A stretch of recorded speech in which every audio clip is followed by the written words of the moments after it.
Hello everyone, welcome to my channel. So here we are continuing bivariate statistics, and in this video, in this lecture, we are going to discuss the most important topic of this entire segment, and that is regression.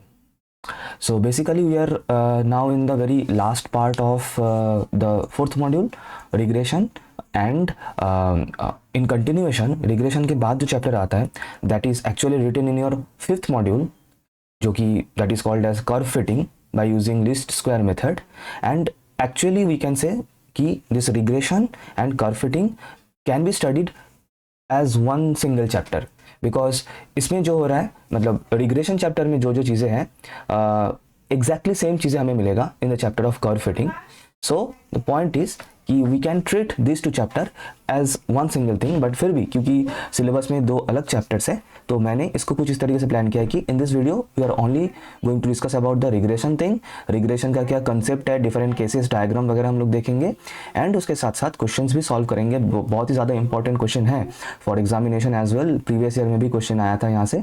So question solve करेंगे and in the next video we are going to discuss about curve fitting, and वही same curve fitting का जो भी concept है and उनके साथ साथ question वगैरह एवरीथिंग.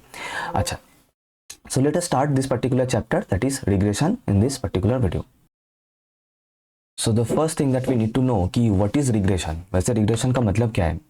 So regression का मतलब technically in terms of statistics, the meaning of regression is nothing but estimation or prediction.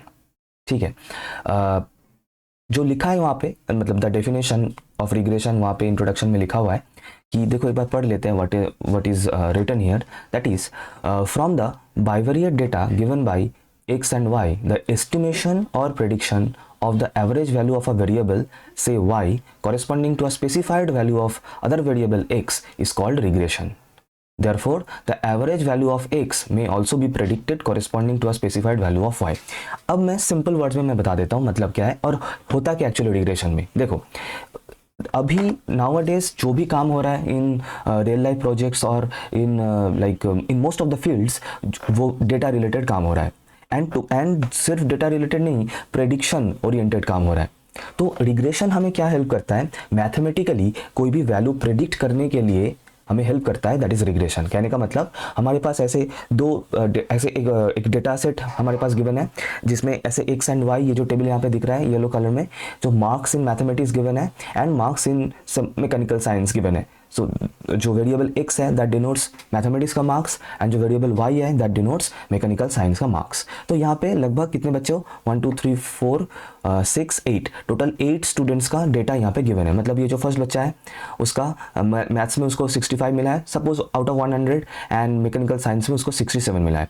जो सेकंड स्टूडेंट है, सेकंड स्टूडेंट मतलब I have taken randomly 8 students and उनका डेटा तो 66 मैथ्स में मिला है एंड 68 मैकेनिकल साइंस में मिला है. तो इस तरीके से 8 टोटल 8 स्टूडेंट्स का रैंडम डेटा मेरे पास है. अब मैं प्रेडिक्ट करना चाहता हूँ या फिर मैं जानना चाहता हूँ कि जिस बच्चे को सपोज मैथ्स में 73 मिला है, according to this data I have for 8 students, कोई एक 9th स्टूडेंट है जिसको सपोज मैथ्स में 73 मिला है, उसको मैकेनिकल साइंस में कितना मिल सकता है, that I have to predict, that I have to estimate. और ये करने में जो चीज़ हेल्प करता है that is regression from this bivariate statistics part. उल्टा भी हो सकता है, सपोज मैकेनिकल साइंस में किसी भी एक बच्चे को मान लो 75 मिला है और मुझे प्रेडिक्ट करना है कि उस बच्चे को मैथ्स में कितना मार्क्स आया है, and that I can predict by using this data given in this data set. So this is what we do using regression, and that is also that can also be called as prediction or estimation. अच्छा, अब समझना ये prediction या फिर regression करने के लिए मेरे पास डिफरेंट टूल्स हैं. इसको हम लोग ज्योमेट्रिकली करते हैं जैसे कि और मैं इसलिए बता रहा था इसका जो नेक्स्ट चैप्टर है दैट इज कर्व फिटिंग वो इसी के साथ रिलेटेड है क्योंकि वहाँ पर भी यही सेम काम होता है. एग्जाम्पल लेके मैं बताता हूँ. एंड ये जो रिग्रेशन इतना इंपॉर्टेंट क्यों है, क्योंकि मतलब मॉडर्न साइंस का एक सबसे ज़्यादा जो इम्पोर्टेंट आज के दिन में जो सबसे ज़्यादा ट्रेंडिंग टॉपिक है that is completely dependent upon this regression and curve fitting, and that is nothing but artificial intelligence और एआई. राइट, एआई के पीछे जो एल्गोरिदम है उसमें जो यूज होता है दैट इज रिग्रेशन. और कर्व फिटिंग, मतलब जो नेक्स्ट चैप्टर है, दोनों एक दूसरे के साथ रिलेटेड है, मैं बार बार बता रहा हूँ। अच्छा, अब देखो मान लो मैं एक एग्जांपल देके बताता हूँ। सपोज कि मेरे पास एक बाइवेरिएट डेटा सेट है और मैंने ये लास्ट जो हम लोग वीडियोस कर रहे थे, मतलब लास्ट जो लेक्चर्स कवर कर रहे हैं, दैट इज कोरिलेशन, कोवेरिएंस वगैरह, उसमें मैं इस तरीके का स्कैटर प्लॉट डायग्राम मैं ड्रॉ कर रहा था। डिफरेंट केसेस भी मैंने उसमें दिखाया है। तो suppose I have a scatter plot diagram for some particular data set. मान लो मेरे पास कुछ इस तरीके का एक स्कैटर प्लॉट डायग्राम है लाइक दिस, ठीक है। अब मैं ये बता रहा हूं, अब समझना, मैं ये बता रहा हूं कि I have to draw a straight line in between this scatter plot diagram so that straight line covers maximum number of points। क्या बताया मैंने? ये जो स्कैटर प्लॉट डायग्राम दिख रहा है, एक स्कैटर डायग्राम है, इनके बीच में से मैं एक स्ट्रेट लाइन ड्रॉ करना चाहता हूं जो कि ज्यादा से ज्यादा पॉइंट्स को कवर करे, या फिर ज़्यादा से ज़्यादा पॉइंट को कवर करेगा और बाकी जितने भी पॉइंट्स हैं उस स्ट्रेट लाइन से वो मिनिमम डिस्टेंस में रहेगा, मतलब उस स्ट्रेट लाइन का बहुत करीब रहेगा, नज़दीक रहेगा। The distance of those points from the straight line will be very less. इस तरीके से एक स्ट्रेट लाइन ड्रॉ करना है। तो अगर मैं ऐसे ही मतलब नॉर्मली ड्रॉ करना चाहूँ तो कोई भी बच्चा कुछ इस तरीके से एक स्ट्रेट लाइन ड्रॉ कर सकता है।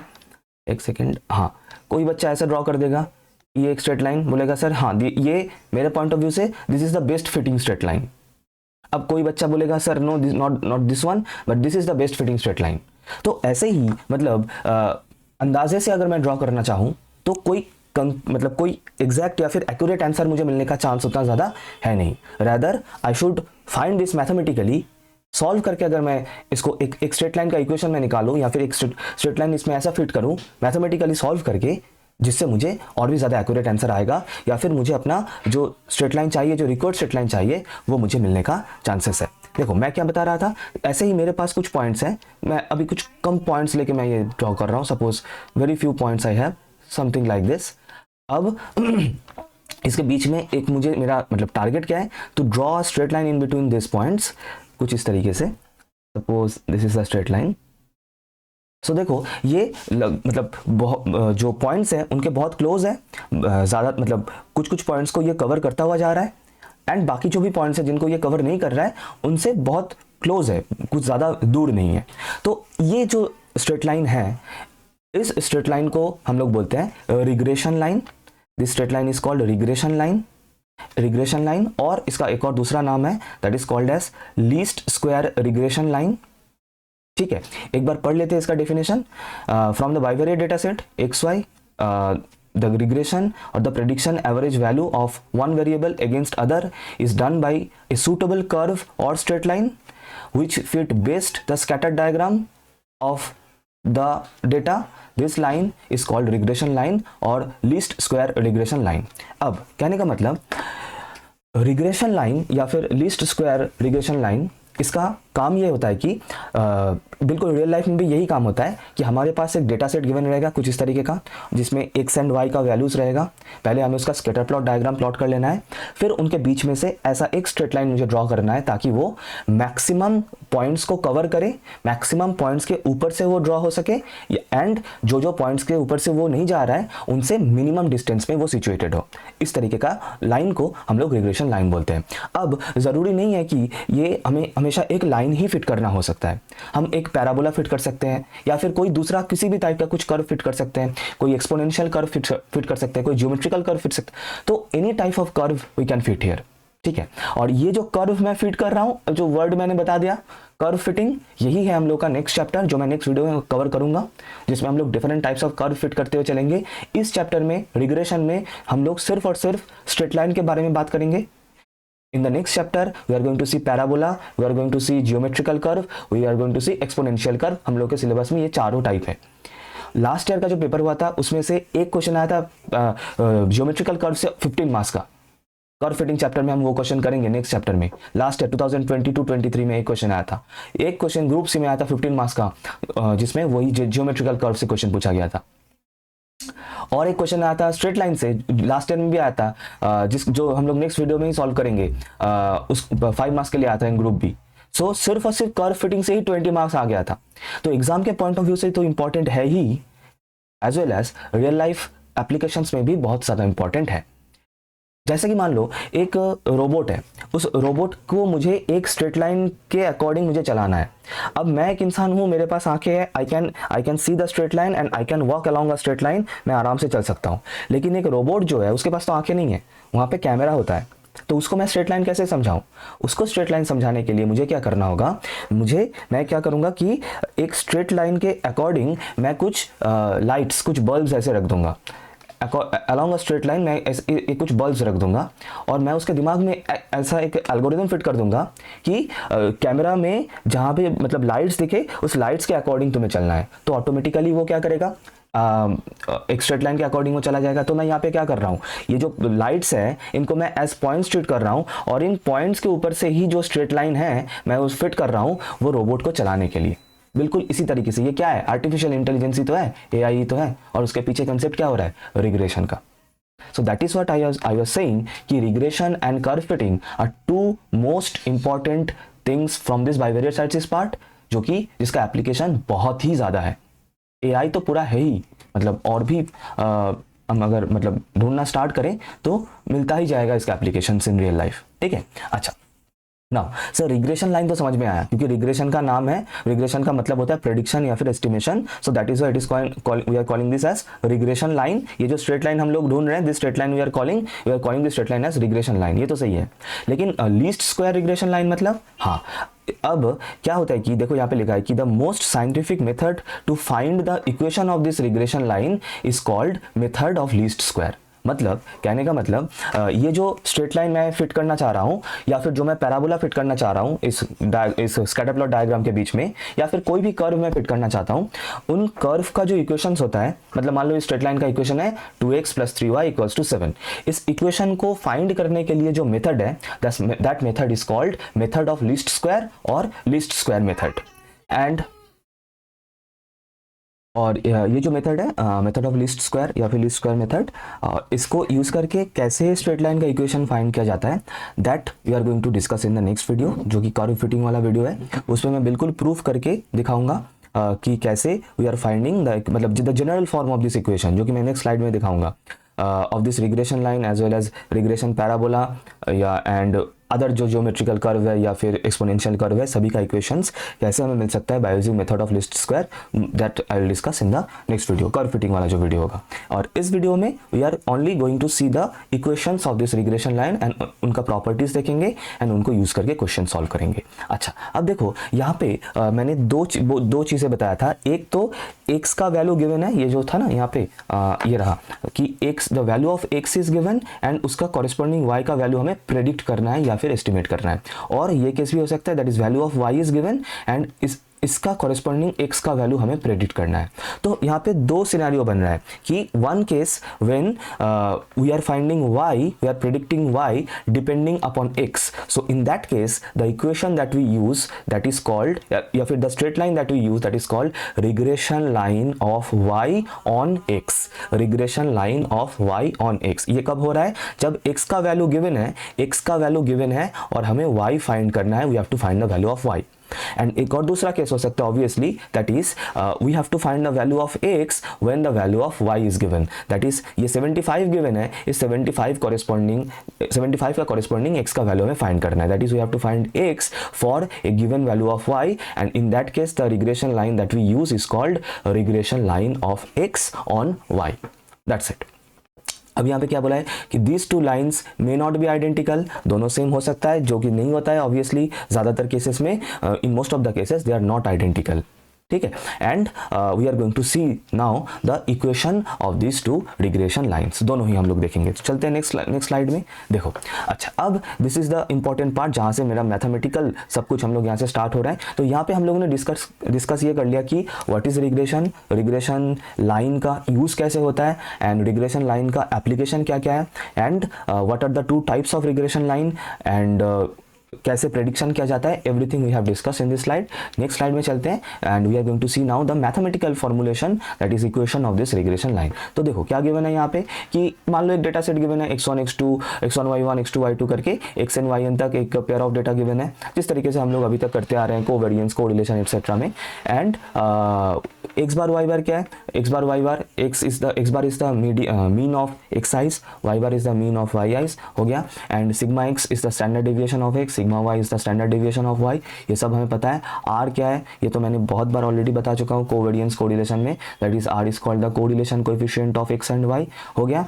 अब अगर ये सब वैल्यूज हमें पता है या फिर ये सब चीजें गिवन है तो first regression line of y on x का इक्वेशन क्या बनेगा, बस ध्यान से सिर्फ ये फॉर्म मतलब ये इक्वेशन का फॉर्म्स हमें याद रखना है, बहुत ज़्यादा मतलब काफ़ी है फ्रॉम दिस पार्ट रिग्रेशन, सिर्फ ये दोनों इक्वेशंस हमें बिल्कुल दिमाग में बहुत अच्छे तरीके से याद रखना है। अच्छा तो इक्वेशन क्या है, y minus y bar equals to b y x into x minus x bar. ये कब हम लोग यूज़ करेंगे, जब हमें y फाइंड करना हो, y फाइंड करना हो एंड x इज गिवन हो, x given and y find करना हो, ठीक है। एक अब this is called regression line of y on x, that is prediction of y depending upon x, ये हो गया फर्स्ट केस। दूसरा क्या है, regression line of x on y, तो इसका थोड़ा सा इक्वेशन चेंज होगा, x minus x bar equals to b x y into y minus y बार। ये कब है, हमें x फाइंड करना है जब y is given in the equation, ठीक है। अच्छा सर ये जो स्ट्रेट लाइन का फॉर्म है, ये स्ट्रेट लाइन का फॉर्म थोड़ा सा जाना पहचाना सा लग रहा है। हाँ, जो लोग बहुत प्यार से बहुत ध्यान से क्लास 11-12 में कोऑर्डिनेट ज्योमेट्री पढ़ा है, that is straight line chapter पढ़े होंगे, उन्हें तो ये दिख ही गया होगा कि सर ये जो फॉर्म है, this form is similar as y minus y one equals to m into x minus x one. Yes sir, you are right, point slope form, point slope form और कुछ नहीं, जहाँ पे x1 y1 is the point through which the straight line is passing and small m is the slope और gradient of the straight line, है ना। तो इसको अगर हम लोग कंपेयर करेंगे तो बिल्कुल वही रिजल्ट हमें मिलेगा। ये जो बी वाई एक्स है, ध्यान, अब मैं कुछ इंपॉर्टेंट पॉइंट्स में बता रहा हूँ। ये जो बी वाई एक्स है जो कि m है इस इक्वेशन का, दैट इज स्लोप है, ये जो बी वाई एक्स है that is the slope of this equation, slope और ग्रेडियंट कुछ भी बोल सकते हो, slope of this equation b y x, इसको क्या बोला जाता है, दिस इज कॉल्ड, यहाँ पे मैंने नीचे लिखा है, b y x is called regression coefficient of y on x. B y x को क्या बोला जाता है, regression coefficient of y on x. और इसका फॉर्मूला क्या होता है, बी वाई एक्स का डेफिनेशन या फिर फॉर्मूला होता है, बहुत ध्यान रखना बिल्कुल प्यार से, that is r x y, that is correlation coefficient into sigma y by sigma x, standard deviation of y divided by standard deviation of x. Sir ये कैसे मिल रहा है, ये फॉर्म कैसे मिल रहा है, पता करने के लिए नेक्स्ट वीडियो देखना ही है कर्व फिटिंग वाला, क्योंकि उसमें मैं बिल्कुल ये प्रूव करके दिखाऊंगा how we are getting this equation of regression line of y on x and b y x का ये फॉर्मूला कैसे बन रहा है, इक्वेशन का फॉर्म कैसे बन रहा है, पता करने के लिए नेक्स्ट वीडियो देखना ही है कर्व फिटिंग वाला, राइट। ओके अच्छा, किसी किसी बुक में बी वाई एक्स के जगह पे बीटा वाई एक्स भी मिल सकता है, डो नॉट वरी, सेम है, regression coefficient of y on x. नाम ध्यान रखना, नाम थोड़ा सा याद रखना एंड उसके साथ साथ उसका फॉर्मूला भी याद रखना, बी वाई एक्स का r into sigma y by sigma x, right. ये हो गया दूसरा। अच्छा अब ये जो फॉर्म है ना, ये उल्टा मतलब लिखा हुआ है, तो इसको अगर मैं इस फॉर्म में अरेंज करूं, that is point slope form में, तो क्या मैं इस तरीके से लिख सकता हूं कि ये बी एक्स वाई जो है, थोड़ा सा ध्यान रखना, ये कौन सा केस है, this is regression line of x on y, मतलब एक्स का वैल्यू निकालना है, वाई गिवन है, find x when y is given. जो भी देखो इंपॉर्टेंट पॉइंट्स है मैं सब लिखता जा रहा हूँ, अकॉर्डिंगली दिमाग में फिट करते चलना। तो इसको अगर मैं थोड़ा सा अरेंज कर लूँ, दैट इज ये जो बी एक्स वाई है, इसको अगर मैं लेफ्ट हैंड साइड में क्रॉस मल्टीप्लाई कर दूं, तो क्या मुझे ये फॉर्म कुछ इस तरीके से मिलेगा, that is y minus y bar equals to 1 by b x y into x minus x bar. इसका मतलब ये जो इक्वेशन है इसका स्लोप क्या बन रहा है, स्लोप और एम वटेवर स्लोप बन रहा है 1 by b x y. Yes sir, 1 by b x y is the slope of this equation. बिल्कुल ध्यान रखना इस पॉइंट को। ये कौन सा केस है, regression line of x on y, ठीक है। लेकिन इसका मतलब ये नहीं कि सर रिग्रेशन कोएफिशिएंट फिर 1 बाई बी एक्स वाई होगा, no, regression coefficient is b x y only, क्योंकि इक्वेशन का फॉर्म यही है। ये थोड़ा सा ध्यान रखना इस केस के लिए, सेकंड केस के लिए, regression line of x on y equation का फॉर्म यही है, x minus x bar equals to b x y into y minus y bar. मैंने इसको इस फॉर्म में इसीलिए कन्वर्ट किया ताकि मैं इस इक्वेशन का स्लोप का वैल्यू मैं अलग से निकाल सकूं। स्लोप का वैल्यू पता करने के लिए मैंने इसको रीअरेंज किया in the point slope form, और कुछ नहीं। हमें फॉर्म जो याद रखना है रिग्रेशन लाइन का वो यही है जो यहाँ पे रिटर्न है, that is x minus x bar equals to b x y into y minus y bar, ठीक है। और इसको बीटा एक्स वाई से भी किसी किसी बुक में मिल जाएगा डिनोट करना, है ना। और इसका फॉर्मूला ध्यान रखना, बी एक्स वाई का ध्यान रखना, r into sigma x by sigma y, ध्यान रखना सिग्मा एक्स ऊपर रहेगा, सिग्मा वाई नीचे रहेगा। और जो बी वाई एक्स था उसमें ऊपर सिग्मा वाई था, नीचे सिग्मा एक्स था। तो थोड़ा सा ये सभी फॉर्मूला बिल्कुल अच्छे से दिमाग में फिट कर लो। क्या क्या यहाँ से पता रखना है, क्या क्या याद रखना है। एक तो दोनों फॉर्म का इक्वेशन ध्यान रखना है, x on y and y on x, दोनों का रिग्रेशन कोएफिशिएंट याद रखना है, दोनों इक्वेशन का स्लोप याद रखना है। रिग्रेशन कोएफिशिएंट्स का फॉर्मूला याद रखना है, r into sigma y by sigma x and r into sigma x by sigma y, ध्यान रखना, ठीक है। अच्छा, अब ये प्रॉपर्टीज है, कुछ इंपॉर्टेंट प्रॉपर्टीज है, इनका प्रूफ इंपॉर्टेंट नहीं है उतना, आर के प्रॉपर्टीज जैसा, मतलब कोरिलेशन कोएफिशिएंट के प्रॉपर्टीज जैसा उतना इंपॉर्टेंट नहीं है, लेकिन क्वेश्चन सॉल्व करने के लिए बहुत ही ज़्यादा इंपॉर्टेंट है। तो प्रॉपर्टीज एक बार ध्यान से देख लो। अच्छा, फर्स्ट प्रॉपर्टी क्या बोल रहा है, फर्स्ट प्रॉपर्टी से मैं थोड़ा सा इंक चेंज कर लेता हूँ। हाँ, for a bivariate data given by xy the correlation coefficient and the regression coefficients have same sign। मतलब इतना ज़्यादा इंपॉर्टेंट प्रॉपर्टी, चारों प्रॉपर्टी चारों के चारों इंपॉर्टेंट है। क्या बोल रहे हैं यहाँ पे यही बोला जा रहा है कि correlation coefficient that is r x y and दो जो रिग्रेशन कोएफिशिएंट्स है, एक है बी एक्स वाई और बी वाई एक्स, इन तीनों का साइन सेम होगा। तीनों का साइन सेम होगा मतलब आइदर तीनों ही प्लस होगा, पॉजिटिव होगा, या फिर तीनों ही नेगेटिव होगा। एक पॉजिटिव बाकी दो नेगेटिव, ऐसा नहीं हो सकता है। तीनों ही नेगेटिव होगा या फिर तीनों ही पॉजिटिव होगा। दिस प्रॉपर्टी सेज दिस, ध्यान रखना इसका, ठीक है। Next point, property number 2। ये तो बहुत इजी प्रॉपर्टी अंडरस्टूड है कि product of two regression coefficients is equals to correlation coefficient का होल स्क्वायर। ये करके देख सकते हो, क्योंकि देखो हमारे पास बी वाई एक्स का फॉर्मूला क्या गिवन है, r x y into sigma y by sigma x. अच्छा, एंड बी एक्स वाई का क्या फॉर्मूला गिवन है, that is regression coefficient of x on y r x y into sigma x by sigma y. अब इन दोनों को product कर दो, that is b y x into b x y. Multiply करने से क्या होगा, r x y sigma y sigma x into r x y sigma x sigma Y.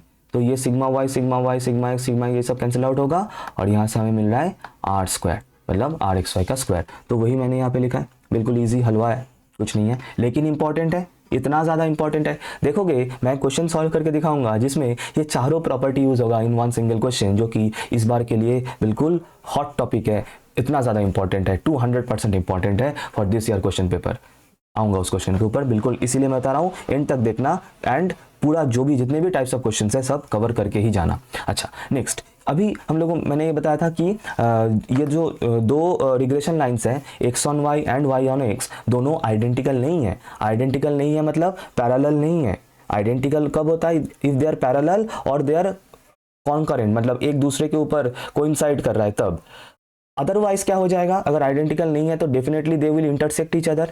मतलब द पॉइंट इज कि if the two regression lines, कौन सा to regression line, मतलब एक तो है y ऑन x, दूसरा है x ऑन y, अगर ये इंटरसेक्टिंग है, दोनों को इंटरसेक्ट कर रहा है, तो ये पॉइंट ऑफ इंटरसेक्शन का कोऑर्डिनेट्स क्या होगा, पॉइंट ऑफ इंटरसेक्शन का कोऑर्डिनेट्स होगा nothing but x bar comma y bar, x bar comma y bar. इसको कैसे फाइंड कर सकते हो, ये दोनों जो इक्वेशन है, equation number 1 and equation number 2, इन दोनों को सॉल्व करो। सॉल्व करके देखो एक्स एंड वाई का वैल्यू क्या आएगा, एक्स एंड वाई का value x bar and y bar ही आएगा। If you want you can do it as homework solve करके देख सकते हो, ठीक है। तो इसका मतलब पॉइंट क्या पता चल रहा है, पॉइंट यही पता चल रहा है, अगर ये दोनों रिग्रेशन लाइंस है तो इनका ये जो पॉइंट ऑफ इंटरसेक्शन है this is x bar comma y bar, ध्यान रखना, ठीक है। ओके, नेक्स्ट पॉइंट क्या है, नेक्स्ट पॉइंट और लास्ट पॉइंट ये है कि the gradient of the regression line of y on x is b y x. वही स्लोप मैंने बता दिया ना, स्लोप फर्स्ट इक्वेशन मतलब y ऑन x का स्लोप है b y x, whereas the gradient और slope of regression line of x on y is 1 by bxy। ये रहा, is 1 by bxy that I have already discussed, मैंने वो proof करके भी दिखा दिया है ना। एक तो ये है 1 by bxy, कैसे किया, अरेंज करके, एंड दूसरा है ये तो ऑलरेडी अरेंज है तो डायरेक्टली यहाँ से मिल जाएगा। So these are the important properties from regression coefficients and regression line. I hope it is clear everyone. So now we are good to go and we can now start solving questions from this part, ठीक है। अगर concept समझ में आए, properties बिल्कुल clear हो जाए, एक लाइक ज़रूर करना एंड शेयर करना अमंग योर फ्रेंड्स और सब्सक्राइब कर लेना अगर अभी तक नहीं किया है तो, ठीक है। ओके, सो चलते हैं फर्स्ट क्वेश्चन। अच्छा, मैंने यहाँ पे हर पेज में मैंने वो इक्वेशन सामने लिख के रखा है सो दैट जितना ज़्यादा देखोगे, जितना ज़्यादा रिकॉल करोगे, उतना ज़्यादा अच्छे से याद हो जाएगा। इसलिए मैंने ऊपर में regression line of y on x and x on y दोनों का इक्वेशन लिख दिया है। अच्छा, तो फर्स्ट क्वेश्चन करते हैं and let us start with the first question. देखो क्वेश्चन में क्या गिवन है। एक डेटा सेट गिवन है सेल्स एंड परचेस का, ठीक है। From the following data obtain two regression equations. अच्छा, दोनों ही बनाना है, x on y and y on x दोनों बनाना है। Hence estimate the purchase when sale is 100। अच्छा, दोनों ही करना है, मतलब दोनों ही प्रेडिक्शन करना है। देखो तो बेसिकली अगर यहाँ पे मैं सेल्स को x मान लूँ एंड परचेसेस को y मान लूँ तो एक बार तो करना है। देखो estimate the value of purchase मतलब y निकालना है जब x का वैल्यू इज 100। तो मतलब इसमें कौन सा इक्वेशन यूज होगा, क्या इसमें देखो क्या हो रहा है कि x का वैल्यू गिवन है और y फाइंड करना है। तो इसका मतलब फर्स्ट केस में मुझे फर्स्ट इक्वेशन, ये वाला इक्वेशन यूज करना है, regression line of y on x। And जो सेकंड केस है that is to get a purchase of 60 then what is the sale. मतलब यहाँ पे y का वैल्यू गिवन है, परचेस गिवन है 60 और उसका कॉरेस्पॉन्डिंग x मुझे निकालना है। तो इसके लिए सेकंड केस के लिए मुझे सेकंड इक्वेशन यूज करना होगा और इसीलिए मैंने ये क्वेश्चन यहाँ पे डाला है ताकि दोनों ही प्रैक्टिस हो जाए। अच्छा, लेकिन उसके पहले हमें कुछ एक टेबल बना के कुछ वैल्यूज हमें निकालना है ताकि हम लोग ये दोनों इक्वेशंस फॉर्म कर सके। तो ये टेबल मैंने यहाँ पे बना दिया है। अब इस टेबल में क्या कुछ लिखना है मैं वो लिख के जल्दी से वापस आ जाता हूँ और मैं थोड़ा सा बीच में से हट भी जाता हूँ क्योंकि ये जगह मुझे चाहिए होगा। अच्छा, तो यहाँ पे देखो ये जो टेबल है यहाँ पे क्या क्या लिखना है मैं पहले एक बार लिख देता हूँ। पहले थोड़ा सा हल्का इंक यूज करते हैं सो दैट, हाँ ठीक है। तो एक तो रहेगा x एंड y जो कि क्वेश्चन में गिवन है। कर्सर कहाँ, हाँ ये हो गया x एंड ये हो गया y जो कि क्वेश्चन में गिवन है। एंड फिर उसके बाद देखो क्योंकि यहाँ पे देखो x एंड y का वैल्यूज थोड़ा सा लार्ज है तो मैं क्या करूँगा, बहुत अच्छा होगा ये। देखो ये अब तुम लोग के ऊपर है, if you are okay with this values और तुम लोग को लगता है कि मैं ये वैल्यूज को लेके तुम लोग कैलकुलेट कर सकते हो by using calculator, then well and good you can go ahead proceed। otherwise if you want to decrease the values वही सेम u and v को इंट्रोड्यूस करके u for x and v for y values को थोड़ा सा decrease करना चाहो तो वो भी कर सकते हो। मैं उसी तरीके से कर रहा हूँ, नॉट नेसेसरी अगर तुम लोग डायरेक्टली करना चाहो x and y से तो वो भी कर सकते हो, you'll get the same answer। so here I am introducing u where u is equals to मैं ले रहा हूँ x minus 90। सर ये 90 कहाँ से मिला, अगर मैं इन x को, ये जो x का वैल्यूज गिवन है 91 97 इनको मैं अगर असेंडिंग ऑर्डर में अरेंज करूँ तो लगभग मुझे जो मीडियन मिलेगा दैट विल बी 90। तो इसीलिए मैं 90 ले रहा हूँ। एंड y के लिए सिमिलरली अगर मैं अरेंज करूँ तो यहाँ पे d का वैल्यू मैं 70 ले रहा हूँ और कुछ नहीं। ये इस टाइप का हम लोगों ने बहुत बार प्रैक्टिस किया है so I hope this is nothing new. तुम लोग अच्छा ये 90 एंड ये 70 लेना मैंडेटरी नहीं है, तुम लोग अपने तरीके से कुछ भी वैल्यू ले सकते हो। डू नॉट वरी, बार बार बता रहा हूँ फाइनल आंसर सेम ही आएगा, सिर्फ ये वैल्यूज को छोटा थोड़ा सा रिड्यूस करने के लिए मैं ये सब ले रहा हूँ। तो यू स्क्वायर वी स्क्वायर और यू वी ये सब कुछ हमें यहाँ पे बनाना है, ठीक है। अच्छा, अगर कोई बच्चा यू एंड वी नहीं बनाना चाहता तो यहाँ पे यू स्क्वायर के जगह पे उसे लिखना होगा एक्स स्क्वायर, वी स्क्वायर के जगह पे उसको लिखना होगा y square and u v के जगह पे वो लिखेगा एक्स वाई और उनके लिए ये दोनों कलम्स नहीं होगा तो 5 कलम्स होगा in that case if you are directly calculating from x and y, ठीक है। मैंने पूरा बता दिया, मतलब दोनों ही मैंने केस बता दिया। तो मैं यहाँ पे यू वी से कर रहा हूँ, नॉट नेसेसरी कि तुम्हें भी करना है, it is completely up to you, if you are okay with then you can proceed. अच्छा, तो अब मैं जल्दी से वैल्यूज को लिख लेता हूँ। तो एक्स एंड वाई जो भी वैल्यूज है एक एक करके मैं यहाँ पे लिख लेता हूँ, लाइक 91 97 है ना। 91 का कॉरेस्पॉन्डिंग वाई का वैल्यू कितना है 71, फिर 97 का कॉरेस्पॉन्डिंग 75। तो इस तरीके से मैं पहले एक्स एंड वाई का टेबल मैं फिल कर लेता हूँ from the given question and then I will come back. Okay, so मैंने एक्स एंड वाई लिख लिया है फ्रॉम द गिवन क्वेश्चन, सिर्फ कॉपी पेस्ट किया है क्वेश्चन से यहाँ पे एक्स एंड वाई को। अब उसके बाद यू एंड वी लिखूंगा। अब देखो यू क्या होगा 90, देखो यू मैंने क्या लिया x माइनस 90 मतलब 91 माइनस 90 तो ये हो जाएगा 1, फिर 97 माइनस 90 तो ये हो जाएगा 7। इस तरीके से एक एक करके माइनस करके लिखना है। सो आई विल गेट 18, फिर इसके बाद आएगा 31 है ना। तो इस तरीके से सिमिलरली v भी आ जाएगा लाइक 71 माइनस 70 मतलब ये हो जाएगा 1, फिर ये हो जाएगा 75 माइनस 70, मतलब ये हो जाएगा 5। तो इस तरीके से u एंड v को लिख लेता हूँ एंड उसके साथ साथ u का square and v square and u v ये सभी मैं बना लेता हूँ। आई होप ये आराम से कर सकते हो। u स्क्वायर क्या होगा, u स्क्वायर होगा u का स्क्वायर मतलब 1 का स्क्वायर, है ना, मतलब 1 ही होगा। एंड v स्क्वायर क्या होगा, v का स्क्वायर मतलब 1 का स्क्वायर मतलब ये 1 होगा। फिर ये यहाँ पे क्या होगा 7 का स्क्वायर मतलब 49 और यहाँ पे क्या होगा 5 का स्क्वायर मतलब 25। फिर उसके बाद u इंटू वी करना है, मतलब 1 इंटू 1, 1 इंटू 1 मतलब ये 1 होगा। फिर 7 इंटू 5 मतलब 35, तो ये 35 होगा एंड सो ऑन। तो इस तरीके से पूरा टेबल को मैं कर लेता हूँ, कंप्लीट करके मैं वापस आता हूँ। ओके, सो मैंने टेबल को फिल कर लिया as you can see.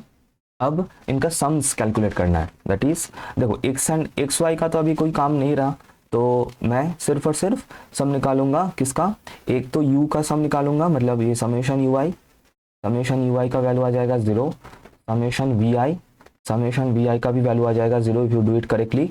Summation u i square का वैल्यू आएगा 6360, ठीक है। अच्छा, समेशन वी आई स्क्वायर का वैल्यू आ जाएगा 2868 and summation u i v i इसका वैल्यू आ जाएगा 3900। तो एक बार वेरीफाई कर लेना वैल्यूज की सेम आ रहा है कि नहीं। अगर कोई वैल्यू में कोई प्रॉब्लम है तो एक बार ज़रूर कमेंट करना and I will see the comment and I will rectify it, ठीक है। मैं वो कमेंट को उसको मैं पिन कर दूंगा। अच्छा, अब इसके बाद आगे का कैलकुलेशंस देखते हैं। सो नाउ अब क्या क्या चीज़ें निकालना है, देखो अभी इसमें इस पर्टिकुलर क्वेश्चन में क्या हुआ है कि ये जो पूरा एक्स एंड वाई से ये जो था ये अभी यू वी में कन्वर्ट हो चुका है, ये पूरा यू वी में कन्वर्ट हो चुका है। तो मैं जो भी निकालूंगा फिलहाल मैं यू एंड वी के रिस्पेक्ट में निकालूंगा। तो पहले तो मुझे यू बार निकालना है, that is mean of u, ठीक है। यू बार इक्वल्स टू क्या है फॉर्मूला 1/n समेशन यू आई, 1/n समेशन यू आई। अब सॉरी एन क्या है, नंबर ऑफ डेटा, कितना डेटा गिवन है 1 2 3 4 5 6 7 8 9 10। सो इनका वैल्यू तो 10 है, तो 1/10 इंटू 0 समेशन यू आई तो 0 आया था इक्वल्स टू ये हो गया 0। अच्छा, सिमिलरली वी बार भी सेम आएगा 1/10 इंटू 0 दैट इज 0, ठीक है। अच्छा, यू बार वी बार हो गया। अभी सिग्मा यू स्क्वायर मतलब वेरिएंस ऑफ यू, ठीक है, वेरिएंस ऑफ यू का फॉर्मूला क्या होता है 1/n summation u i square minus 1/n summation u i का होल स्क्वायर। अच्छा, अब यहाँ पे वैल्यूज देख लेते हैं, that is 1/10 into summation u i square का वैल्यू कितना आया था 6360 माइनस, अब ये तो 0 है, यू बार तो 0 है ना। सो यहाँ पे क्या आ जाएगा 636, ये हो गया डन। अच्छा, और अभी summation v square that is variance of v, बिल्कुल सेम तरीके से आएगा वेरिएंस ऑफ वी एंड इसका वैल्यू आ जाएगा 1/10 into summation v i square जो कि आया था 2868 माइनस 0, तो इसका वैल्यू आ जाएगा 286.8। अच्छा, अब इसके बाद कोवेरिएंस ऑफ यूवी क्या आ जाएगा, इट विल बी 1/10 इंटू अच्छा पहले मैं फॉर्मूला लिख देता हूँ 1/n summation u i v i minus u bar into v bar, right, equals to, तो 1/10 into summation u i v i का वैल्यू कितना आया था 3900 माइनस यू बार भी 0 वी बार भी 0, तो इसको अगर सिंप्लीफाई करें तो यहाँ से हमें मिल रहा है 390 कोवेरिएंस ऑफ यू वी। अच्छा, now correlation coefficient of that is r u v का फॉर्मूला क्या है, covariance of u v divided by sigma u into sigma v, according to the formula 390 divided by square root of 636 into square root of कितना था 286.8। इसको अगर हम लोग simplify करें, इसको कैलकुलेट करें तो you will get 0.913। This is r u v we have calculated, ठीक है। अब इसके बाद चलो आगे बढ़ते हैं, नेक्स्ट पेज में चलते हैं, बाकी का कैलकुलेशन वहाँ पे करेंगे। सो नाउ सी, अच्छा हमारे पास क्या था u इक्वल्स टू, मैंने क्या लिया था जब हम लोगों ने ये रहा u इक्वल्स टू हम लोगों ने क्या लिया था x माइनस 90 एंड v इक्वल्स टू हम लोगों ने क्या लिया था y minus 70। So u equals to हम लोगों ने लिया था x माइनस 90, तो which and v equals to क्या लिया था y माइनस 70। अब देखो तो u बार क्या होगा, u bar will be x bar minus 90, ठीक है, विच इम्प्लाइज दैट। अब देखो u बार का वैल्यू हम लोगों ने कैलकुलेट किया था और हमें 0 मिला था, सिमिलरली v बार भी 0 मिला था, तो 0 equals to x bar minus 90, तो यहाँ से x बार का वैल्यू मुझे मिल रहा है 90, तो सिमिलरली x बार का वैल्यू मुझे यहाँ से मिल रहा है कितना 90। Similarly v bar equals to y bar minus 70, v bar भी हमें 0 मिला था, तो y बार का हमें वैल्यू यहाँ से हमें कितना मिल जाएगा, y बार का वैल्यू हमें मिल जाएगा 70। तो x बार एंड y बार हमें मिल चुका है। अब देखो आहिस्ता आहिस्ता हम ये इक्वेशन का जो भी चीज़ें जितने भी चीज़ें चाहिए हम वो बना रहे हैं, that is x bar and y बार हमें मिल चुका है। अब बाकी का चीज़ें हमें निकालना है, that is r x y निकालना है, सिग्मा वाई सिग्मा एक्स ये सब निकालना है, ताकि हम लोग बी एक्स वाई का वैल्यू पता कर सके। नेक्स्ट चलते हैं। अच्छा अब क्योंकि ये हम लोगों ने ये डिस्कस किया था इन क्योंकि अच्छा यहाँ पे मैं लिख देता हूँ, देखो इफ़ यू रिमेंबर कि y equals to if x minus c by d, तो सिग्मा y क्या होता है, sigma y equals to sigma x by d, ठीक है। अब यहाँ पे मेरे पास क्या है, अब मान लो इस u के y की जगह पे है v equals to x minus कितना है 90, d का वैल्यू है 1, d का वैल्यू है 1 यहाँ पे है ना, बाई यहाँ पे देखो बाई 1 है, तो d का वैल्यू है 1, राइट। तो इसका मतलब सिग्मा v क्या हो जाएगा, sigma x by 1, so basically sigma v will be equals sigma u होगा, sorry sigma u will be equals to sigma x। Similarly तो यहाँ सिग्मा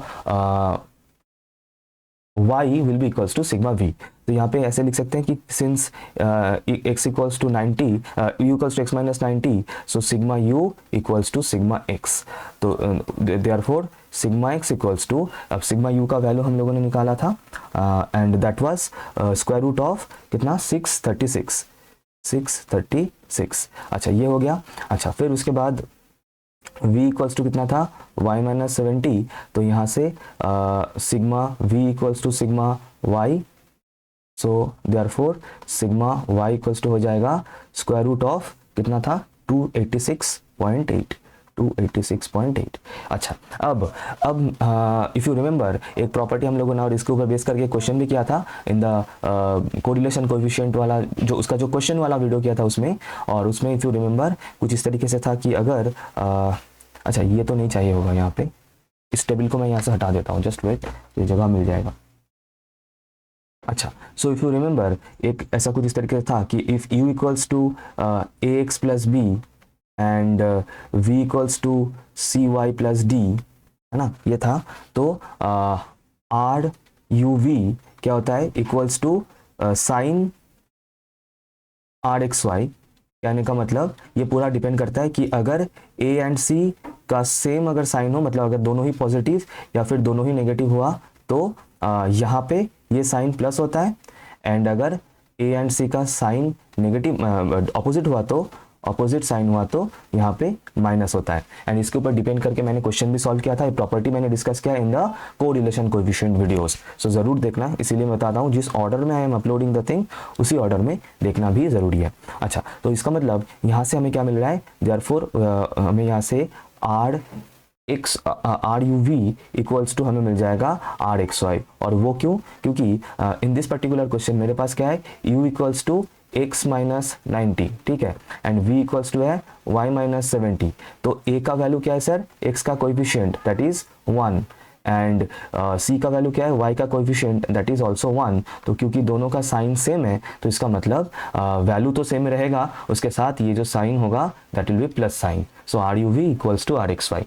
अच्छा so therefore r x y equals to, क्योंकि r u v already हम लोगों ने calculate कर लिया था in the last slide, that is 0.913, तो ये भी हो जाएगा 0.913। तो जितनी भी चीज़ें हमें चाहिए हम लोग वो सब कुछ कैलकुलेट कर चुके हैं, तो now let us put this things in the main formula. अच्छा तो बी वाई एक्स निकाल लेते हैं, so therefore the regression coefficient, थोड़ा सा शॉर्ट में लिख रहा हूँ मैं, तुम लोग लिख लेना, the regression coefficient of y on x equals to b y x equals to, formula क्या है, r x y into sigma y by sigma x, ठीक है।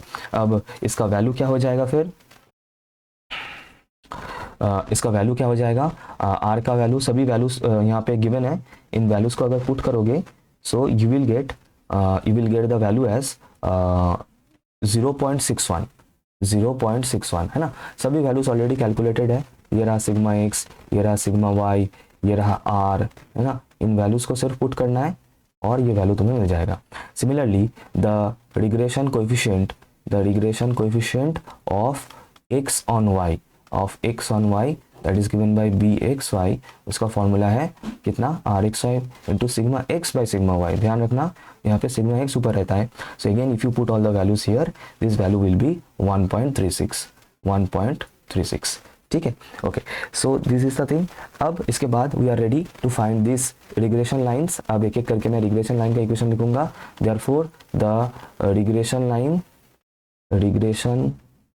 Line of y on x, जो फॉर्मूला है वहीं पे मैं पुट करूंगा, that is y minus y bar मतलब 70 इक्वल्स टू, अच्छा बी वाई एक्स का वैल्यू मुझे मिल चुका है, that is 0.61 into x minus x bar का वैल्यू कितना है 90, ये मुझे मिल चुका है first equation, that is regression line of y on x।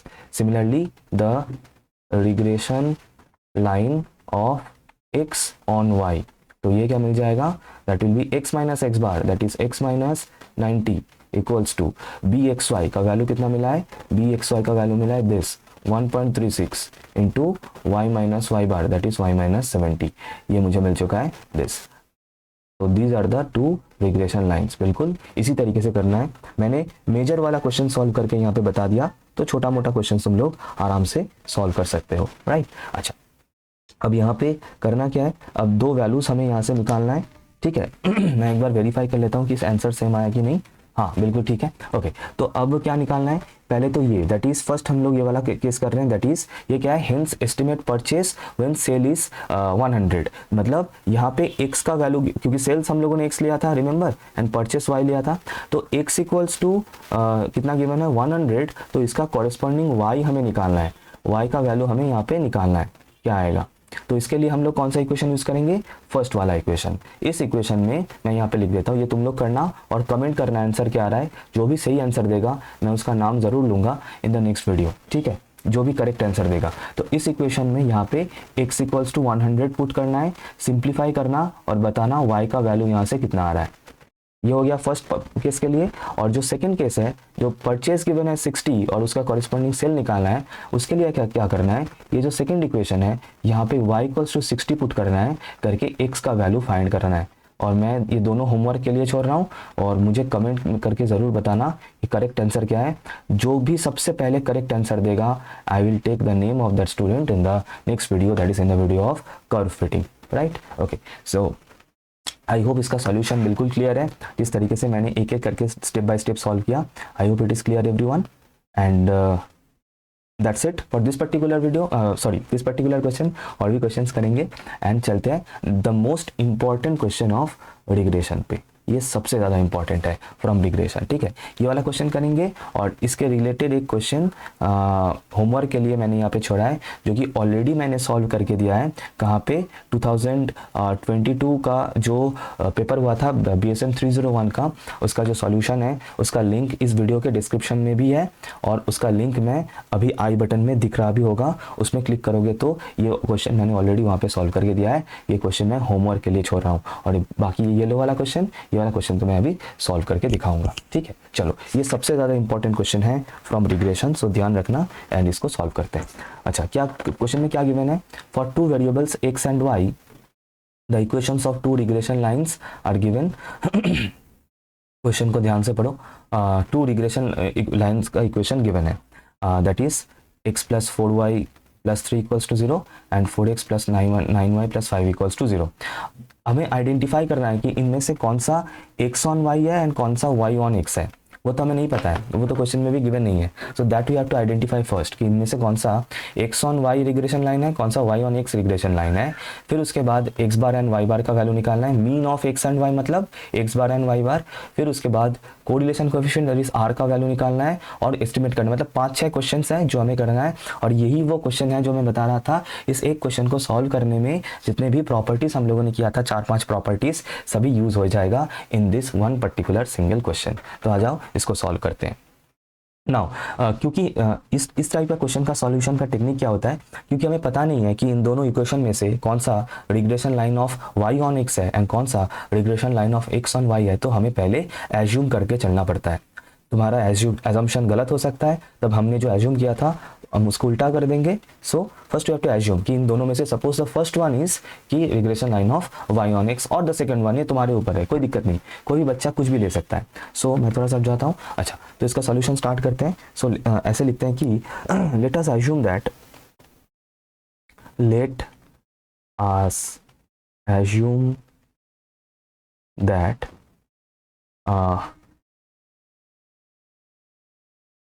let us assume that x plus 4y plus 3 equals to 0 be the regression line of x on y, ठीक है।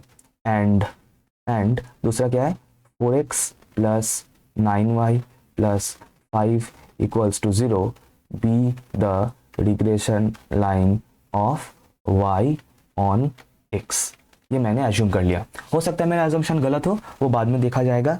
अब एक एक करके आगे का कैलकुलेशन करते हैं। अच्छा, अब करना क्या है, अच्छा तो पहले इस इक्वेशन को पकड़ते हैं y ऑन x और इसका स्लोप निकाल लेते हैं। स्लोप ग्रेडियंट मतलब इसको अरेंज करना है किस फॉर्म में, इफ़ यू रिमेंबर इसको ये जो फॉर्म था slope intercept form y equals to mx plus c, remember straight line में हम लोगों ने पढ़ा था m क्या होता है स्लोप एंड c क्या होता है y intercept, right. I hope this you have studied definitely in class 11-12 जहाँ पे भी स्ट्रेट लाइन था। तो उस फॉर्म में मुझे इसको अरेंज करना है, तो ऐसे लिखेंगे now 4x plus 9y plus 5 equals to 0 implies that. तो इसको अगर मैं अरेंज करूँ तो क्या हो सकता है, 9y equals to minus 4x minus 5, this implies y equals to minus 4/9y 9x minus 5। तो इसका मतलब ये जो इसका जो स्लोप मुझे मिल रहा है, the slope is equals to minus 4/9, है ना, कंपेयर करके दिख रहा है, क्लियर। अच्छा, अब देखो प्रॉपर्टी क्या था, प्रॉपर्टी ये बोल रहा था कि ये जो स्ट्रेट रिग्रेशन लाइन है ऑफ y ऑन x, इसका स्लोप ही होता है, क्या होता है स्लोप, क्या होता है byx, रिग्रेशन कोएफिशिएंट होता है byx, है ना। ये देखो ये प्रॉपर्टी था ना, ये रहा, क्या बता रहा था, द ग्रेडियंट और स्लोप एक ही वर्ड होता है, सेम होता है, of regression line of y on x is byx and the gradient और slope of regression line of x on is 1/bxy। अच्छा, तो ये तो हो गया और यहाँ से मुझे क्या पता चल रहा है कि this is equals to byx। अब दूसरा इक्वेशन को पकड़ते हैं, that is x plus 4y plus 3 equals to 0, which implies that, इसको भी इसी सेम फॉर्मेट में हम लोग रीअरेंज करते हैं। तो यहाँ से क्या आ जाएगा, 4y equals to minus 6 minus 3, which implies y equals to minus 1/4 into x minus, अच्छा ये यहाँ पर भी 9 डिवाइड होगा ना, सॉरी 3/4। तो यहाँ से इसका स्लोप क्या हो रहा है, इसका स्लोप ये हो रहा है कि माइनस 1/4, है ना। कंपेयर करेंगे तो इसका स्लोप हमें क्या मिल रहा है, minus 1/4 and according to the property ये किसके साथ इक्वल होता है, 1/bxy के साथ, 1/bxy के साथ, है ना। प्रॉपर्टी में भी हम लोगों ने, प्रॉपर्टी में ही हम लोगों ने ये देख लिया था। अच्छा, अब व्हिच इम्प्लाइज दैट, तो फिर bxy का वैल्यू कितना आएगा, bxy का वैल्यू हो जाएगा -4, ये सर नो, ये रेसिप्रोकल हो जाएगा इसका, ये उल्टा हो जाएगा, तो bxy का वैल्यू हमें मिल जाएगा -4। तो ये हमें मिल चुका है, बहुत बढ़िया। अच्छा, अब इसके आगे चलते हैं। अब मुझे अभी भी मुझे पता नहीं चल रहा है कि हम लोग का एजम्पशन सही है या गलत, तो इसको चेक करने के लिए नेक्स्ट हम एक और प्रॉपर्टी यूज़ करेंगे। देखो फिलहाल हम लोग ऑलरेडी एक प्रॉपर्टी यूज़ कर चुके हैं, that is the last one. फिर इसके बाद एक और प्रॉपर्टी मैं यूज़ करूँगा, that is property number 2, bxy into byx equals to correlation coefficient का स्क्वायर। ये वाला प्रॉपर्टी अभी मैं यूज़ करूँगा। तो अगर मैं उसको यूज़ करूँ, सो देयरफॉर मैं यहाँ पे क्या लिख सकता हूँ, देयरफॉर, तुम लोग ये नीचे लिखना, मैं साइड में लिख रहा हूँ। देयरफॉर हमें पता है कि क्या पता है, bxy into b y x equals to क्या होता है, कोरिलेशन कोएफिशिएंट का स्क्वायर, आर एक्स वाई का स्क्वायर, विच इम्प्लाइज दैट, अब यहाँ पे मैं एक एक करके वैल्यूज पुट करता हूँ। बी एक्स वाई का वैल्यू मुझे मिला है -4 इंटू बी वाई एक्स का वैल्यू मुझे कितना मिला है, -4/9, -4/9 equals to r x y का स्क्वायर, विच इम्प्लाइज दैट, तो यहाँ से कितना आ रहा है 16/9 equals to r x y का स्क्वायर, 16/9 आ रहा है मल्टीप्लाई करने से। I hope it is correct, बिल्कुल सही है। अच्छा, तो अभी अगर मैं स्क्वायर रूट कर दूं तो r का वैल्यू क्या आ रहा है, स्क्वायर रूट करने से r का वैल्यू आ जाएगा +-4/3, +-4/3, +-4/3। अच्छा, पहले तो अब तुम लोग ये बताओ कि r का वैल्यू +4/3 लेना है या -4/3 लेना है, इसके लिए भी एक प्रॉपर्टी है, और वो प्रॉपर्टी क्या है, वो प्रॉपर्टी है फर्स्ट वाला, जिसमें मैंने बताया था कि इन तीनों का साइन सेम होगा, तीनों ही पॉजिटिव होगा या फिर तीनों ही नेगेटिव होगा। कौन तीनों, r x y, b y x and b x y. अब मज़े की बात यह है कि बी वाई एक्स भी नेगेटिव है ना, देखो -4/9, एंड बी एक्स वाई भी नेगेटिव है, देखो -4। तो क्योंकि हमें इन तीनों का साइन सेम रखना है, किसका, r x y, b y x and b x y का, तो आर एक्स वाई का भी वैल्यू हमें नेगेटिव ही लेना पड़ेगा, दैट इज -4/3, प्लस हम नहीं ले सकते क्योंकि हमें b x y, b y x and r x y तीनों का साइन सेम रखना है, and that is why I have to consider -4/3। ठीक है, अब लेकिन नाउ अब इसके नीचे लिखना, ठीक है, मैं यहाँ पे ऊपर में लिख रहा हूँ, तुम लोग इसके नीचे कंटिन्यू करना। नाउ यहाँ पे ऐसे लिखना है कि now r x y equals to -4/3 is not possible. और कोई बता सकता है क्यों नॉट पॉसिबल है, बताना जरा, कमेंट कर देना तो मैं समझ जाऊंगा yes you have assumed it correct. क्योंकि हमें पता है सिंस क्या पता है, आर का वैल्यू इस रेंज में लाई करता है, आर का वैल्यू लाइज बिटवीन -1 एंड +1, -1 से +1 के बीच में लाई करता है, and this I have already proved in the video of properties of correlation coefficient. लेकिन ये जो -4/3 है, ये -1 से ग्रेटर आ रहा है, इस रेंज के बाहर जा रहा है, तो that is why this value of r is not possible, this is an impossible value for r x y -4/3। तो इसका मतलब गलती कहाँ पे हुआ है, तो r का ये वैल्यू, ये हमें मतलब गलत कहाँ पे हुआ है, गलत यहाँ पे हुआ है कि हम लोगों का ये जो एजम्पशन था ये गलत था। सो देयरफॉर हमें यहाँ पे कंक्लूड करना है कि therefore the assumption was wrong। तो इसका मतलब करेक्ट एजम्पशन क्या होगा, करेक्ट एजम्पशन यही होगा कि this is the regression line of y on x and second one is the regression line of x on y। I hope it is clear everyone. अब देखो, मुझे तो शुरू से ही पता था कि कौन सा क्या होगा, इसीलिए मैंने जानबूझ के उल्टा एजम्पशन किया है, ताकि तुम्हें ये पता चले कि अगर गलत एजम्पशन कर रहे हो तो उसको कैसे पता करे कि वो एजम्पशन गलत है और उसको सही एजम्पशन में कन्वर्ट कैसे करे। इसीलिए मैंने जानबूझ के उल्टा एजम्पशन यहाँ पे लिया था। तो देयरफॉर अब चलते हैं नेक्स्ट पेज में, जहाँ पे हम लोग लिखेंगे कि therefore our assumption was wrong. So मैं यहाँ से स्टार्ट कर रहा हूँ। So therefore the x plus 4y plus 3 equals to 0 is the regression line। ये कौन सा होगा फिर, एक second, this will be regression line of, अच्छा जो मैंने लिया था उसका उल्टा ही होगा, इसको मैंने क्या लिया था वैसे, x ऑन y, तो फिर ये होगा regression line of y on x, and दूसरा क्या है 4x plus 9y plus 5 equals to 0, this will be regression line of x on y। ठीक है, that's it। तो अभी मैंने इसको करेक्ट कर दिया है, now it is correct।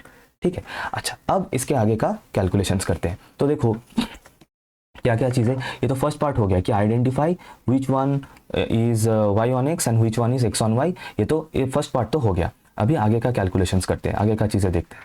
तो यहाँ पे क्वेश्चन क्या पूछा गया है कि पहले तो हमें मीन्स निकालना है, that is mean of x and mean of y, मतलब x बार एंड y बार निकालना है। और x बार एंड y बार निकालने के लिए क्या था, टेक्निक क्या था या फिर प्रॉपर्टी क्या था, इफ़ यू रिमेंबर ये प्रॉपर्टी था वहाँ पे कि ये दोनों लाइन्स अगर आइडेंटिकल नहीं है, मतलब two lines are if they are intersecting, तो पॉइंट ऑफ इंटरसेक्शन ही होता है x bar and y bar, property number 3। और इसीलिए मैंने बताया था एक क्वेश्चन में चारों प्रॉपर्टी यूज हो जाएगा, and that is this question, most important question. तो हमें क्या करना है, ये दोनों जो इक्वेशन गिवन है इनको सॉल्व करके हमें x बार एंड y बार निकालना है। मतलब इनको सॉल्व करेंगे, जो वैल्यूज आएगा x एंड y का, that will be the values of x bar and y बार। तो यहाँ पे हम लोग चाहे तो लिख सकते हैं कि सिंस इसको नाम दे सकते हो इक्वेशन को, इक्वेशन नंबर 1 दे देना इसको, एंड इसको इक्वेशन नंबर 2 दे देना। कि ऐसे लिख सकते हो कि since the point of intersection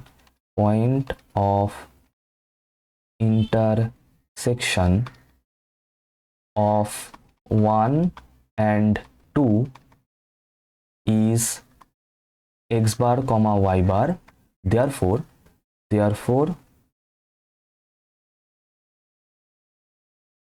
solving 1 and 2, therefore solving 1 and 2। देखो अब सॉल्व तुम लोग कर सकते हो, सॉल्व कर मैं तो नहीं करूँगा, एलिमिनेशन है ना, सब्स्टिट्यूशन कुछ भी यूज़ कर सकते हो, क्रॉस मल्टीप्लिकेशन करके बिल्कुल प्यार से इन दोनों को सॉल्व कर लेना।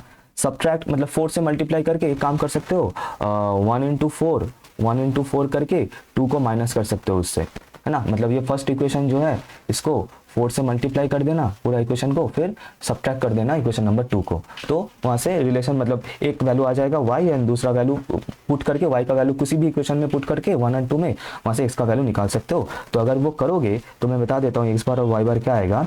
If you do it you will get x bar is equals to +1 and y bar is equals to -1। तो ये हो जाएगा मीन का values are the means of x and y, are means of x and y। तो दूसरा part भी हो चुका है।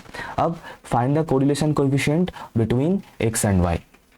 अच्छा, तो कोरिलेशन कोएफिशिएंट निकालना है, वो तो हो जाएगा आराम से। अच्छा, उसके लिए एक काम करो, फिर से एक और बार ये जो रिग्रेशन लाइन ऑफ मतलब इक्वेशन नंबर 1 जो है that is regression line of y on x है, इससे इसका स्लोप निकाल लो, इसका स्लोप निकाल लो। इसका स्लोप क्या आ जाएगा, इफ यू डू इट इसका स्लोप आएगा -1/4, हाँ -1/4 आ जाएगा इसका slope, and that will be your by(x), क्योंकि वो हम लोगों ने तो गलत किया था ना, ये अजम्पशन गलत था। तो क्योंकि यहाँ पे ये जो वैल्यूज आया था ये तो गलत आया था, इसको अभी सही करना है। तो और सिमिलरली सेकेंड इक्वेशन से that is regression line of x on y से जो स्लोप आएगा दैट विल बी कितना आ जाएगा इसका -4/9 that is equals to 1/bxy। तो यहाँ से bxy का वैल्यू आ जाएगा -9/4। ठीक है, सो अब इन दोनों को मिला के r² क्या होता है, इन दोनों का प्रोडक्ट दैट इज -1/4 इंटू -9/4। ठीक है, तो सिंप्लीफाई होगा तो क्या हो जाएगा 9/16। तो r का वैल्यू क्या हो जाएगा square root of 9/16 plus minus, तो लेकिन हमें माइनस लेना है क्योंकि by(x) भी नेगेटिव है, bxy भी नेगेटिव है, तो r भी नेगेटिव होगा। सो r का वैल्यू हो जाएगा -3/4। एंड नॉट ओनली दैट, देखो ये वैल्यू बिल्कुल उस रेंज में आ रहा है दैट इज -1 एंड +1 के बीच में आ रहा है। तो the value of r is -3/4। मैं थोड़ा सा बीच में आ रहा हूँ but I hope it is clear, तुम लोग देख सकते हो बिल्कुल आराम से। तो ये हो गया। एंड लास्ट वाला पार्ट करना है जहाँ पे मुझे एस्टिमेट करना है, estimate the value of x when y equals to 1.5। Sir इसमें कौन सा इक्वेशन यूज होगा, देखो यहाँ पे y गिवन है, y equals to 1.5 it is given, and हमें x का वैल्यू पता करना है। तो तुम लोग बताओ कि कौन सा इक्वेशन यूज करे, मतलब regression line of y on x use करे या फिर regression line of x on y use करे। यस, x ऑन y ही यूज करना है, that is this equation I have to use 4x + 9y + 5 equals to 0। सो हम यहाँ पे लिख सकते हैं कि from equation number 2 that is 4x + 9y + 5 equals to 0। यहाँ पे तुम लोग क्या पुट करोगे, y इक्वल्स टू 1.5 का वैल्यू यहाँ पे पुट करोगे, इसको सिंप्लीफाई करना और x का वैल्यू जो आएगा that will be your answer. और ये मैं होमवर्क के लिए छोड़ रहा हूँ, इसको कमेंट करके ज़रूर बताना है कि इसका वैल्यू क्या आ रहा है। And I will take the name of the student who will give the correct answer for this particular question. ठीक है, अच्छा। तो इस वीडियो के लिए इस क्वेश्चन को यहाँ तक ही करना है, और इसका एक बिल्कुल सिमिलर टाइप मैंने यहाँ पे होमवर्क के लिए दिया है, जो कि मैंने जैसे कि बताया which is already solved in that particular video. So इसको प्रैक्टिस के लिए यहाँ पे ज़रूर कर सकते हो, ठीक है। अच्छा, एक लास्ट क्वेश्चन है। पता है मुझे थोड़ा सा वीडियो थोड़ा सा लेंदी हो रहा है, लेकिन क्योंकि मुझे कराना है सब टाइप्स ऑफ क्वेश्चन, क्योंकि एग्जाम के लिए बिल्कुल रिस्क नहीं लेना है। तो एक लास्ट ये क्वेश्चन है, ये तुम लोग खुद से भी ट्राई कर सकते हो बेसिकली, क्योंकि इसमें क्या हो रहा है कि ये बोल रहा है कि टू रिग्रेशन लाइन्स है, two regression lines are there and उनके बीच में एक एक्यूट एंगल थीटा है। तो tan थीटा का फॉर्मुलेशन ये होगा that we have to proof, हमें वो प्रूफ करके दिखाना है। तो बेसिकली इसमें कुछ नहीं करना है कि पहले ये दोनों इक्वेशंस को लिख लेना है। रिग्रेशन मैं थोड़ा सा हिंट देता हूँ कैसे करना है कि रिग्रेशन लाइन्स ये एंड ये, पहले इन दोनों इक्वेशंस को लिख लो जो कि ऑलरेडी लिखा हुआ है यहाँ पे। अब अच्छा, अब इफ़ यू रिमेंबर कि मान लो कि दो इक्वेशंस हैं, यहाँ पे मैं लिखता हूँ y minus y one equals to m1 into x minus x1 इस तरीके से, एंड दूसरा एक इक्वेशन है मान लो y minus y two equals to m2 into x minus x2। ये दोनों इक्वेशन है, मतलब two equations of straight lines. तो इनके बीच में मान लो एक एंगल थीटा है, एक्यूट एंगल थीटा है, मतलब ये एक स्ट्रेट लाइन है, एक दूसरा स्ट्रेट लाइन है, और इनके बीच में एक्यूट एंगल मान लो थीटा है। तो थीटा का फॉर्मूला, मतलब tan थीटा का एक फॉर्मूला होता था, if you remember, and tan theta equals to होता था क्या, m1 मॉड्यूलस ले सकते हो m1 minus m2 divided by 1 plus m1 m2. This was the formula, if you remember, where m1 is the slope of the first equation and m2 is the slope of the second equation. बस और कुछ नहीं, ठीक है। तो यहाँ पे अब हमें करना क्या है, कुछ नहीं करना है कि ये जो फर्स्ट इक्वेशन है that is y minus y bar equals to b y x का वैल्यू हमें पता है, that is r x y into sigma y by sigma x into x minus x bar, ठीक है। इससे इसका स्लोप, यही तो स्लोप है इसका, मतलब m1 मैं ले रहा हूँ, suppose m1 is the slope of this first equation that is r x y into sigma y by sigma x, and दूसरा जो इक्वेशन है second that is regression line of x on y. इससे मुझे m2 क्या मिल जाएगा, m2 हमें पता है 1 बाई बी एक्स वाई होता है। अब बी एक्स वाई का वैल्यू ये रहा 1 बाई ये बी एक्स वाई, मतलब क्या हो जाएगा, सिग्मा वाई ऊपर चला जाएगा and r x y into sigma x नीचे आ जाएगा। ये हो गया m2। अब ये m1 एंड m2 का ये दो जो वैल्यू हमें मिल रहा है, इन दोनों वैल्यूज को सिंपली इस इक्वेशन में पुट कर देना है और बाकी का कैलकुलेशन करना है, और कुछ नहीं। इसको अगर सिंप्लीफाई करोगे तो फर्स्ट ऑफ ऑल कुछ इस तरीके से आ जाएगा कि मॉड्यूलस ऑफ, आराम से कर लेना, इसको यहाँ पे पुट करना, थोड़ा सा सिंप्लीफाई करना, एंड यू विल गेट, मैं बता देता हूँ क्या आ जाएगा, you will get something 1 minus modulus of 1 minus r square divided by r, फिर उसके बाद यहाँ पे आ जाएगा sigma y by sigma x, and यहाँ पे आ जाएगा सिग्मा एक्स का square and sigma x square plus sigma y square. देखो जो भी सिग्मा वाला टर्म्स है मैंने जानबूझ के उसको मॉड्यूलस के बाहर कर दिया है, क्योंकि सिग्मा मतलब standard deviation is always a positive quantity, modulus का कोई इफेक्ट नहीं रहेगा उसके ऊपर क्योंकि ऑलरेडी वो पॉजिटिव क्वांटिटी है।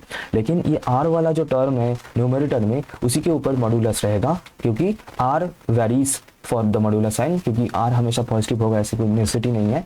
तो इसीलिए मैंने इस तरीके से इसी तरीके से इसको लिखा है। तो यहाँ पे एक सिग्मा एक्स और ये स्क्वायर सिंप्लीफाई होगा, तो यहाँ से मुझे मिल जाएगा modulus of 1 minus r square by r into sigma x into sigma y divided by sigma x square plus sigma y square.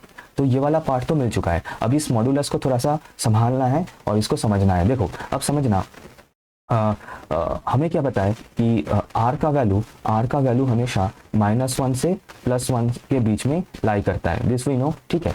अब मैं ये वाला पार्ट यहाँ से उठा रहा हूँ, सिर्फ ये वाला पोर्शन ले रहा हूँ, that is are is less than equals to 1। Okay, दोनों साइड में स्क्वायर करते हैं, that is r square is less than equals to 1 का स्क्वायर मतलब 1 ही होता है। अच्छा, तो अब इस आर स्क्वायर को राइट हैंड साइड में सेंड कर देते हैं, तो यहाँ पे क्या मिल जाएगा, 1 minus r square is greater than equals to 0। इससे हमें क्या पता चल रहा है, इससे हमें यही पता चल रहा है कि 1 माइनस आर स्क्वायर का वैल्यू हमेशा पॉजिटिव होगा। तो इस मॉड्यूलस को अगर हम लोग रिमूव करेंगे, कि हमें पता है कि देखो modulus of x equals to +x या फिर -x, है ना। तो क्योंकि हमें यहाँ से पता चल रहा है कि 1 माइनस आर स्क्वायर हमेशा पॉजिटिव होगा, कभी नेगेटिव हो नहीं सकता है अकॉर्डिंग टू दिस कैलकुलेशन जो मैंने यहाँ पे दिखा है। तो 1 माइनस आर स्क्वायर का अगर मॉड्यूलस में रिमूव करूँ तो सिर्फ और सिर्फ मुझे प्लस वैल्यू ही मिलेगा। So 1 minus r square by r into sigma x sigma y by sigma x square plus sigma y square. जो प्रूफ करना था वो हम लोग प्रूफ कर चुके हैं, दैट्स इट। ठीक है, तो दिस इज द थिंग, ये थोड़ा सा कर लेना। अगर कैलकुलेशन समझने में प्रॉब्लम हुआ तो ज़रूर बताना, कमेंट करना, तो मैं जब मैं बाद में ये प्रैक्टिस सेट कराऊंगा उसमें ये ज़रूर सॉल्व करवा दूंगा एक और बार, if there is any problem to understand the calculation, तो डू कमेंट। ओके, अच्छा, यहाँ से दो कॉन्सिक्वेंसेस हम लोग निकाल सकते हैं if you want. That is first ये है कि दैट इज अगर थीटा इक्वल्स टू अगर 0 हुआ तो थीटा इक्वल्स टू 0 मतलब थीटा इक्वल्स टू 0 मतलब कि two straight lines are perpendicular और पैरेलल या फिर कोइंसिडेंट, एक दूसरे के ऊपर हो रहा है या फिर पैरेलल हो रहा है, तो थीटा 0 होगा इन दैट केस। अगर दोनों पैरेलल हुआ तो थीटा 0 होगा, और अगर थीटा 0 होगा तो न्यूमरेटर 0 हो जाएगा। न्यूमरेटर 0 होगा मतलब 1 माइनस आर स्क्वायर 0 होगा। 1 माइनस आर स्क्वायर अगर 0 होगा तो आर का वैल्यू हमें +-1 मिलेगा। तो ये एक इंपॉर्टेंट रिजल्ट है कि if the two straight lines are parallel to each other, in that case correlation coefficient का वैल्यू आइदर एग्जैक्टली +1 या फिर एग्जैक्टली -1 होगा। ये कब होगा? If coincide straight lines are coincident या फिर पैरेलल। ठीक है, और दूसरा एक और केस ये हो सकता है कि परपेंडिकुलर, दैट इज अगर परपेंडिकुलर हुआ तो that is theta is equals to 90π/2, that is two straight lines are perpendicular to each other हुआ तो, ये अगर 90 डिग्री हुआ तो इसका मतलब तब क्या होगा? तब tan थीटा हो जाएगा इन्फिनिटी आइडेंटिफाइड, मतलब नीचे 0 होगा, मतलब डिनोमिनेटर 0 होगा, इसका मतलब नीचे वाला r 0 होगा, तो r का वैल्यू 0 होगा। कब? If the two straight lines are perpendicular to each other, अगर स्ट्रेट लाइन्स परपेंडिकुलर हुआ तो, two regression lines are perpendicular हुआ तो इन दैट केस r का value will be equals to 0। r का value will be equals to 0। ठीक है, ये थीटा इक्वल्स टू 0 के लिए भी हो सकता है, थीटा इक्वल्स टू पाई के लिए भी हो सकता है, मतलब ये वाला केस कोइंसिडेंट और पैरेलल वाला केस, ये दोनों केस थोड़ा सा याद रखना as consequences of this particular theorem. ठीक है, तो ये प्रॉपर्टी, ये मतलब ये जो क्वेश्चन ये एज ए प्रॉपर्टी तो इंपॉर्टेंट है ही, मतलब प्रूफ के लिए भी इंपॉर्टेंट है और एज प्रॉपर्टी भी इंपॉर्टेंट है, क्योंकि इससे ये दो इंपॉर्टेंट रिजल्ट्स निकल के आता है। ठीक है, तो इस वीडियो के लिए इतना ही। रिग्रेशन से जितना भी कंसेप्ट पता करना था और जो different types of question solve करना था मैंने सब कुछ करके बता दिया in this one particular video थोड़ा सा लंबा बना है मुझे पता है, बट एक ही वीडियो में सब कुछ कवर करना था और आई hope it is clear everyone. अगर अच्छा लगे तो एक लाइक ज़रूर कर देना, एंड इसका प्रूफ अगर समझना हो कि कैसे वो लाइन का इक्वेशन मिल रहा है, रिग्रेशन लाइन का इक्वेशन कैसे मिल रहा है, वो अगर पता करना हो तो you have to come to the next video, that is curve fitting वाला वीडियो, क्योंकि उसमें मैं प्रूफ करके बताऊंगा। सो इस वीडियो के लिए इतना ही एवरीवन, थैंक यू, मिलते हैं नेक्स्ट वीडियो में।